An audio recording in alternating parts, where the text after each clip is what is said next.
Hello gentlemen, Gamer here, and today I'm playing EVE Online, and I'm slowly winding down my exploration of the Great Wildlands region. I've been here for probably too long, and I'm trying to find a wormhole that will lead me somewhere other than nullsec. So, but yeah, well, actually here I'll show you why I'm leaving. I have 254 million in my cargo. I'm very uncomfortable flying around with this kind of stuff in my cargo bay.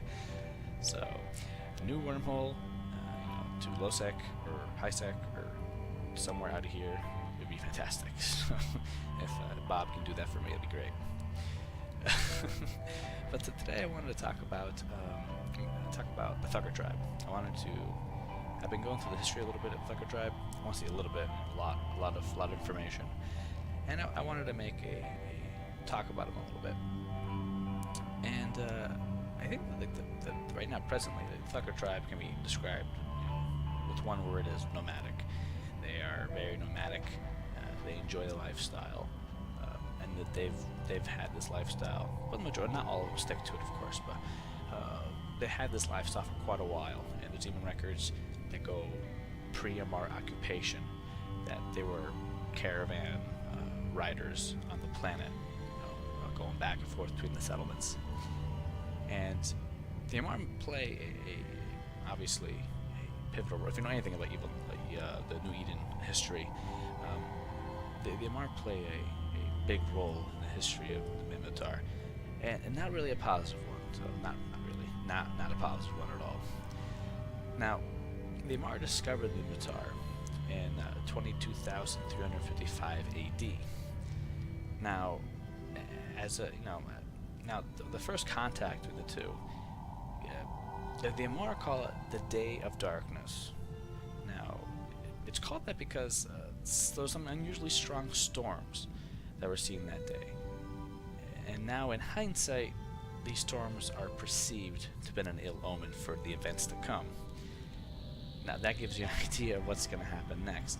It wasn't very good. But as soon as the Amarr discovered the Minmatar, the Amarr began a series of slave raids into the old Minmatar Empire, and this lasted over 100 years. So, the first raid took hundreds of thousands of people, and all the consecutive raids took up to millions of inhabitants of the colonies and off the main planet of Matar. And after about 100 years of this, the Amarr Emperor ordered the raids to be escalated to a full-blown invasion, and then Matar, the main planet, was conquered quickly. Obviously, being taking all these people off the planets and off the main planet, obviously you can see it be weakened from it, and they're also technologically inferior to the Amarr. So, any resistance they put up was meager at best. Now, once it controlled the planet, the Amarr stopped all large-scale movements on Matar, and this includes, of course, the Thukker caravans. Now, just obviously for the Thukker tribes, the nomadic lifestyle is their thing. Is how they live, and this has a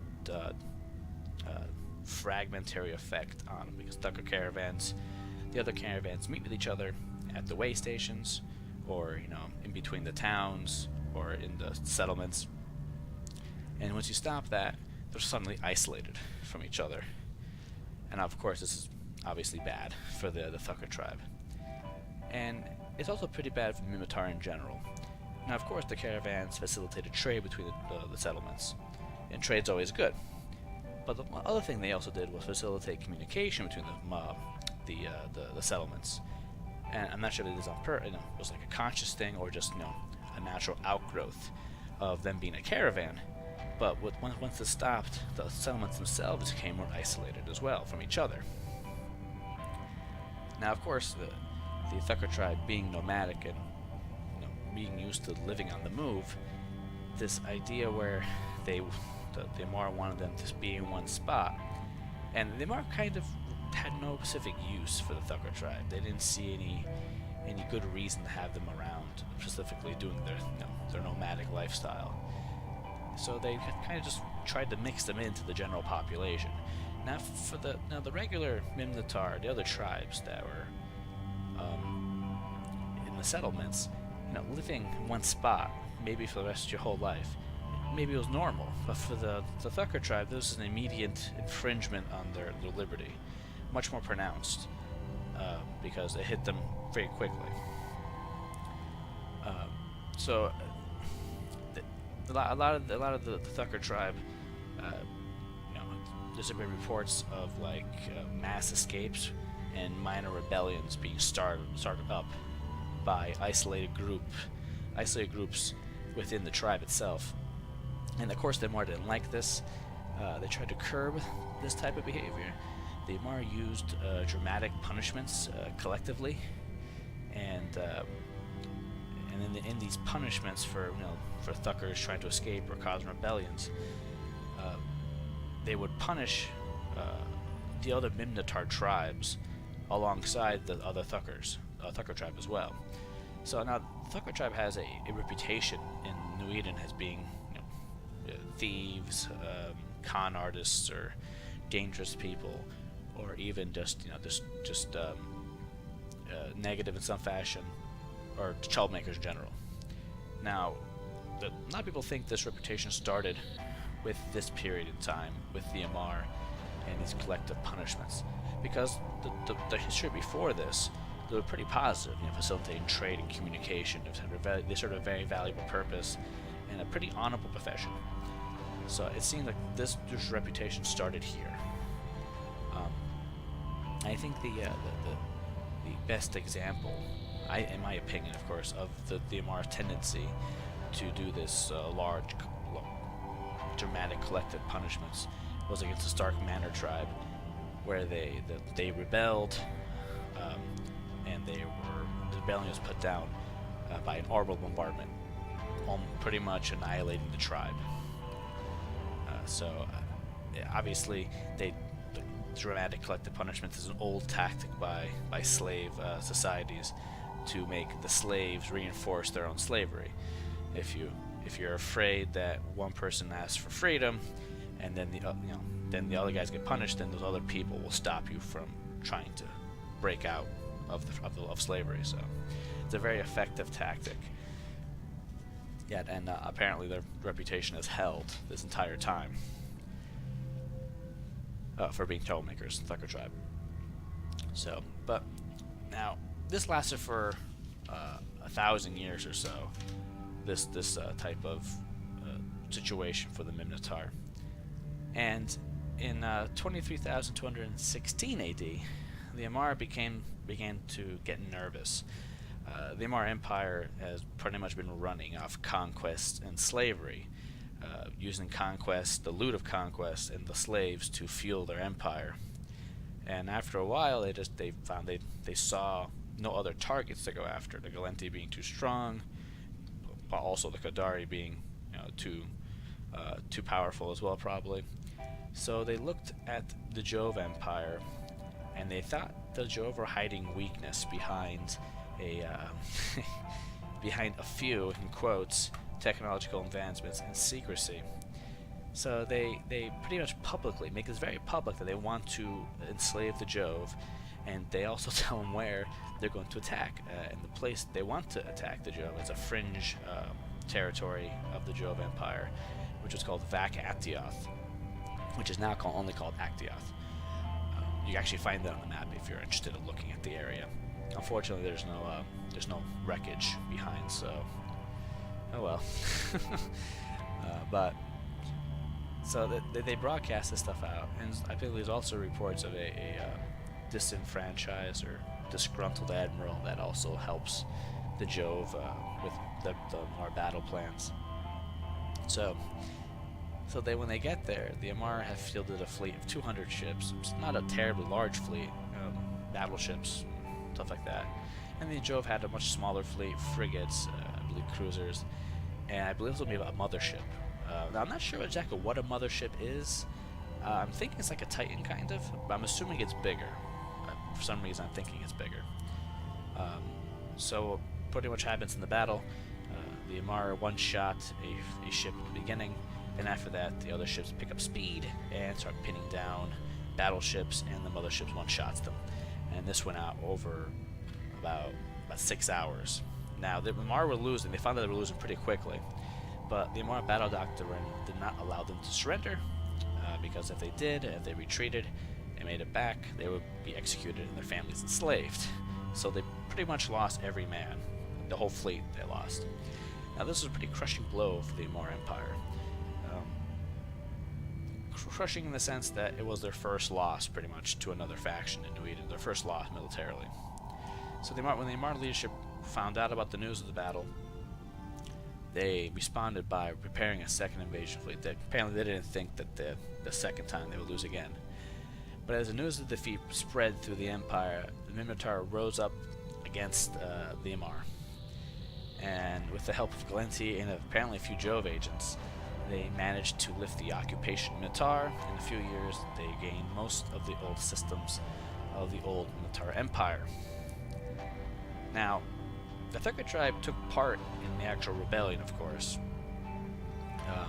but they didn't take part in the new Minmatar Republic, which was kind of modeled after the Gallentian democracy. So they said they opted out to live out here in the Great Wildlands,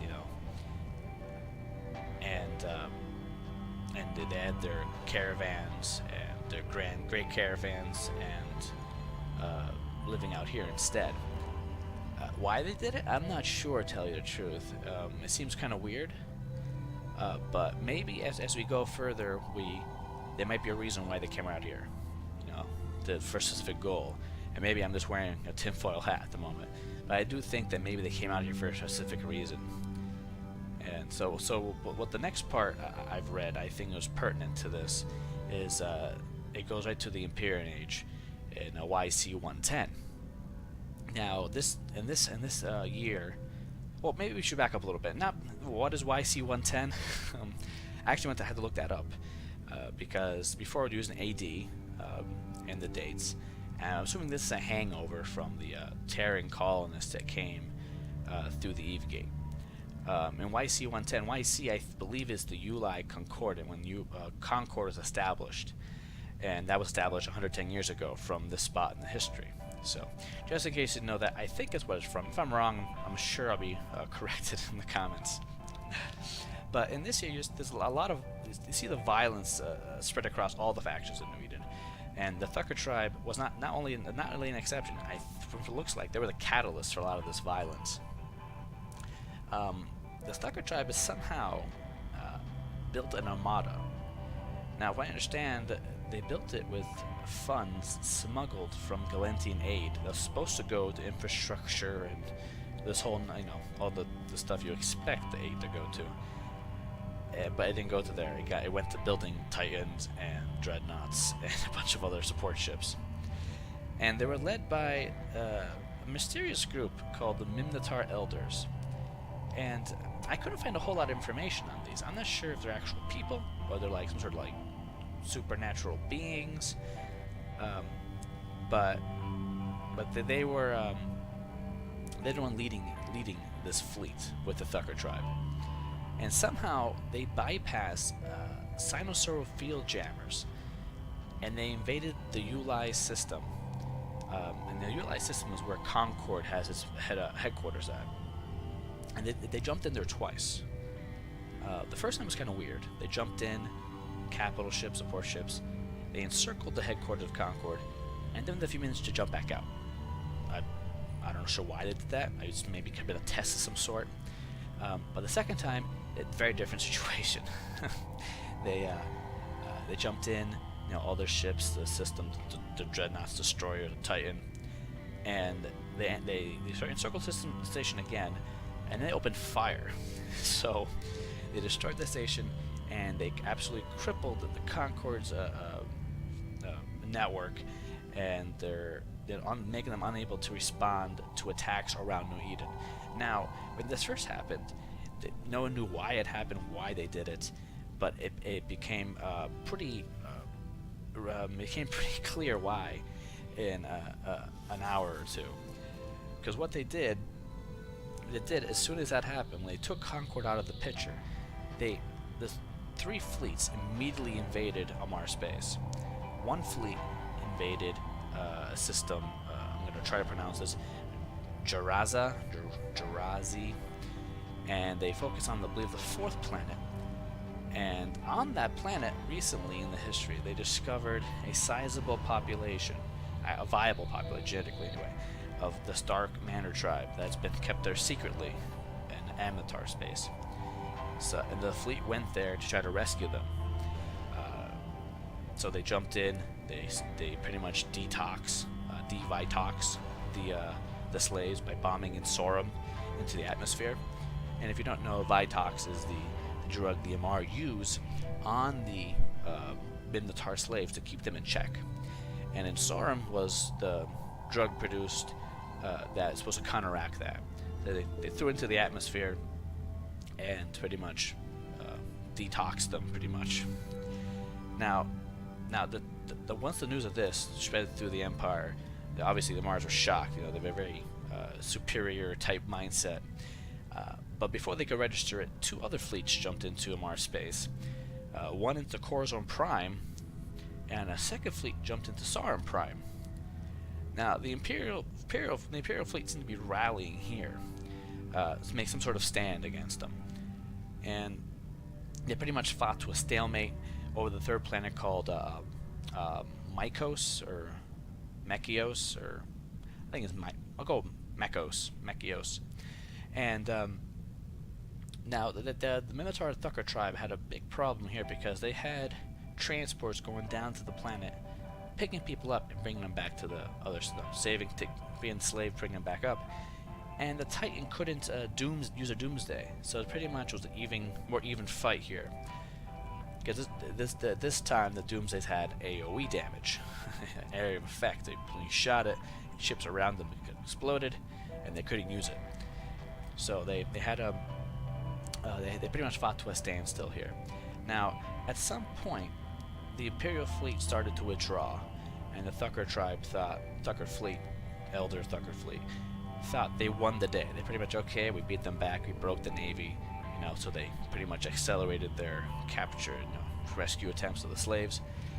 But the fleet that replaced it was just 12 battleships. And the head of this fleet, there was one Abaddon class battleship, led by what people thought was a dead Jamil Sorum. She is supposed to be dead. She died in the secession trials, or supposedly. And before the Thukker could really figure out what was going on, a massive energy discharge from the Sauron battleship pretty much blew up the entire Minmatar fleet, completely, annihilated it. Right. So the remaining Thukker Elder fleets made a decision to retreat, try to make it to Republic space. Of course, the Imperial Navy pursued them. But thanks to a group called the Defiance, it was kind of like a Minmatar resistance group / terrorist group, depending on your perspective, I guess. The Imperial Navy was held back long enough for the fleets to jump into Republic space. None of the Defiance actually survived this encounter, of course. No ships of them are ever found again, so I'm not sure what ever happened to them. But in the meantime, Concord is restored. They restore their capacity or the network, and they issue a cease and desist order to all the combatants, pretty much labeling the Thukker Elder fleet or whatever as the only ones you can shoot on sight. And they go back into Republic space. The Republic, obviously, Navy will not shoot at them. They let them pass without incident. And that ends that incident. Now, it's a very interesting incident, to tell you that much. I don't think it's ever happened before where Concord was attacked in this fashion. But the next following year, in YC 111, it did start with some weird, interesting news. Apparently, the Minmatar was kind of a newly reinstated position. After Karen Midular, was kicked out of as prime minister, the Minmatar, which was Miliaku Shakur, and the Thukker chief, I can't say his name, Inar Abulul, they announced that the Thukker tribe was to join the Republic finally, and with full autonomy in the Great Wildlands. And Shakur declared the 7 tribes of Matar are once again unified, which is a rather big turnaround. So I think what I said before, with the Thukker tribe being in the Great Wildlands for a reason, I think the reason was this whole attack plan, this whole thing in the year prior was the reason. They were building up a fleet to try to rescue Minmatar slaves from the Amarr. And I have no proof for that, of course. It's just my own theory on the matter. But now this year we had obviously good news, obviously, for the Minmatar and the Thukker. Probably they wanted to be reunited again. But it was overshadowed by a terrible disaster that affected multiple systems around New Eden. And it's called the Seyllin event, and it's named after the planet Seyllin, the Seyllin system, Seyllin 1, which the event is named after this because it's the most well documented of the disaster. Because most places in New Eden who suffered this disaster, it wasn't very populated. And actually, there's a system here in the Great Wildlands where a system was affected by this event. Now, this event was not natural, though. It was triggered by a person, a series of events. But the summary of it is that a Thukker ship was fired upon a rogue drone construct that was full of a very unstable isotope that was called oxygen called Oxygen 5. And this Oxygen 5 can only be mined or created in the presence of type O blue stars. Now, he shot at it because next to the structure was the same, well, as they think anyway, the same Abaddon-class ship, Amarr battleship, that Jamil Sarum used to destroy the Minmatar Thukker fleet over Sarum Prime. They couldn't be sure, but it was right next to it, and they figured it had the same type signature as the weapon itself. So I'm assuming the fuel for it might be Oxygen 5. Now, when he opened fire on it, the captain didn't know really. He thought if he shot at it and blew it up, the super weapon would go down, and with the explosion. But the one thing he didn't know was that this cache of Oxygen 5 was quantumly entangled with 7 other caches of Oxygen 5 in New Eden. So when you open fire on this particular cache, all the others caches exploded as well. So I believe there's like 7 or 8 other systems where there was Oxygen 5 that was quantumly entangled with this specific cache of Oxygen 5. It's not in the nature of Oxygen 5 itself. It's not like if you shot this cache, every other little bit of Oxygen 5 around the universe would explode. It was just specific kinds. So for what I read, it kind of implies that it was intentionally entangled with each other for some unknown reason. So when this happened, though, all the Type O blue stars set off a large EMP type like shockwave from the blue stars themselves. And of course on Seyllin, where those most populated, this disrupted communications, and anyone thought it was just a disruption of communications, wasn't a big deal. But then they noticed that the stars themselves are showing rather large amounts of energy, like a supernova, but it wasn't going supernova. So go off real quick, try to make my way to the system, and right. So so they had like this, but as soon as they got the communications back up, as soon as they put them back through, it was pretty much flooded with emergency calls. Apparently, the first shockwave sent pretty much scorched the planet of Seyllin 1, and they immediately started trying to evacuate people. from it, but they realized as well that this initial energy pulse or wave from the star was only the beginning, and there was a much bigger explosion coming on, and they had to get people out as soon as they could. But when it happened, but they got about less than a million people off the planet of who knows how many, hundreds of millions of people, but that's all they can get off. And after that certain amount of time, the whole the shockwave came out, and it blew up a big chunk of all of the first planet of Seyllin 1. Now, there's a system in the Great Wildlands that has suffered the same fate, and thanks to Mark 726, I was able to actually find it, get around gate camps and whatnot. And we'll take a look at it real quick. Now, the Thukker tribe was affected by this directly. Of course, living in the Great Wildlands, they have caravans that go back and forth in the space, and they actually lost a great caravan in this situation. Now let's take. Okay, there's nothing on D-scan. Let's take a risk here. Ready, guys? Let's go this. Keep eyeing D-scan. Nothing on D-scan. This makes me real uncomfortable. Alex Phil, hope he's a nice guy. Or AFK. Or both. Alright, far away enough. Yes, let's recloak again. Alright. Let's jump the gate. Alright. And their gate caravan was passing through this system. SL-TAC YBS.